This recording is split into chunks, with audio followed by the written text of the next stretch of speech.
शहर में बढ़ती जन समस्याओं और मूलभूत सुविधाओं की कमी को लेकर वार्ड क्रमांक 22 के पार्षद राजू भदौरिया ने संबंधित अधिकारियों को ज्ञापन सौंपकर जल्द समाधान की मांग की है। ज्ञापन में क्षेत्र की पेयजल व्यवस्था, सफाई और आम नागरिकों को हो रही परेशानियों का उल्लेख किया गया। पार्षद राजू भदौरिया ने कहा कि अमृत योजना के तहत जो भी कार्य होने थे उनमें भी लंबा विलंब हो जाता रहा है। राजू भदौरिया ने कहा कि वार्ड के कई इलाकों में जनता लंबे समय से समस्याओं का सामना कर रही है, लेकिन जिम्मेदार विभाग ध्यान नहीं दे रहे हैं। उन्होंने चेतावनी देते हुए कहा कि यदि जल्द समस्याओं का निराकरण नहीं किया गया तो जनता के साथ मिलकर बड़ा आंदोलन किया जाएगा। ज्ञापन में नगर निगम प्रशासन ने मांग की है कि प्रभावित क्षेत्रों में नियमित पानी की सप्लाई सुनिश्चित की जाए और नागरिक सुविधाओं को दुरुस्त करने के लिए भी तत्काल कार्रवाई की जाए। इस दौरान क्षेत्र के नागरिकों ने भी अपनी समस्याएं अधिकारियों के सामने रखी। इंदौर से संवाददाता कमलेश मौर्य की रिपोर्ट।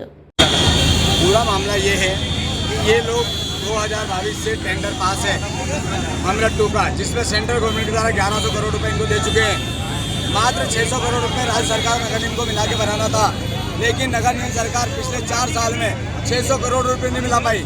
पता नहीं किन किन योजनाओं के लिए कर्ज ले रहे हैं। जब अगर कर्ज ले रहे हो तो जनता की मूलभूत सुविधा पानी के लिए लीजिए, पानी की पूर्ति कराइए। अब ये इन्होंने बड़ा काम एक विसंगति की है। नए कमिश्नर, नए एडिशनल कमिश्नर आशीष सिंह आए और वो लोग जो लोगों के जो टेंडर वर्क आर्डर की ओर अग्रसित हो चुके हैं, जिनमें वर्क आर्डर पास होना है, उन वर्क आर्डर को कैंसिल करके अमृत 2 की योजना के तहत जोड़ना चाह रहे हैं। अब जब DRA कब आएगा, कब योजना बनेगी, कब क्या होगा, जब 3 साल लगेंगे इन कामों में और पानी के लाइन बिछाने में 6 महीने लगेंगे, तो आप जनता को क्या भागीरथ बना के मारना चाहते हो? क्या इच्छा है आप लोगों की? गंदे पानी की लाइन तत्काल रूप से बदलना चाहिए। आज जो आपने ज्ञापन दिया, अधिकारियों द्वारा क्या आश्वासन दिया गया आपको? अधिकारियों से आश्वासन मिला है कि इसके लिए हम एडिशनल कमिश्नर साहब को अपनी तरफ से विषय बनाकर अनुशंसा करके पहुंचाएंगे और अधिकारी से रिक्वेस्ट करेंगे जो पानी गंदा पानी जहाँ आ रहा है, जिन जिन सड़कों जिन गलियों में गंदा पानी चल रहा है, ड्रेनेज युक्त पानी चल रहा है, वहाँ की लाइन तत्काल बदली जाएगी और उस पर काम जल्दी चालू किया जाएगा। यदि जो टैंकर दिए गए थे वो क्यों नहीं रस्त किए? ये टैंकर इसलिए नहीं भर पा रहे हैं कि ये जो पानी की टंकी आपके सामने रखी है, इस पानी की टंकी को सुबह 10 बजे बंद किया जाता है और शाम को 4 बजे चालू किया जाता है। तो टैंकर दिए ही काहे के लिए जब पानी भरने की व्यवस्था नहीं है? आपने हाइड्रेंट नहीं बनाए हैं, आपने पानी के लिए जो जल स्रोत बनाए जाते हैं जहाँ से टैंकर भर सके, वो व्यवस्था ही नहीं। तो टैंकर को अचार डालेंगे, खाली टैंकर रख के क्या करेंगे?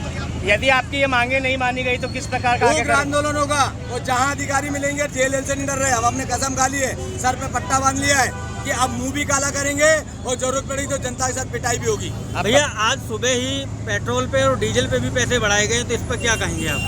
ये सरकार अभी नहीं, मैं आज घोषणा कर रहा हूँ। हमारे राहुल गांधी ने 1 साल पहले कहा था कि 15 जून तक 25 से 30% महंगाई बढ़ेगी और ये महंगाई की शुरुआत है। ये चुनाव के लिए सब लोग आता है, जिसलिए महंगाई रोकी गई थी।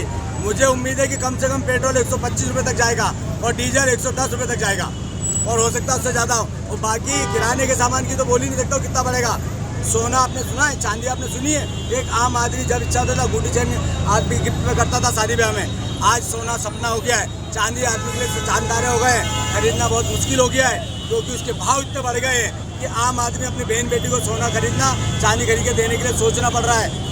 मतलब सोना जो 30-40 हज़ार रुपये का 1 ग्राम आता था, आज वो कम से कम 1.5 लाख रुपए ग्राम आ रहा है। 2 लाख के आसपास हो गया है। सोचो, ये गरीब और अमीर का फायदा अपने आप दिख रहा है। ये शासन जो चला रहा है ना, ये राजाशाही शासन है।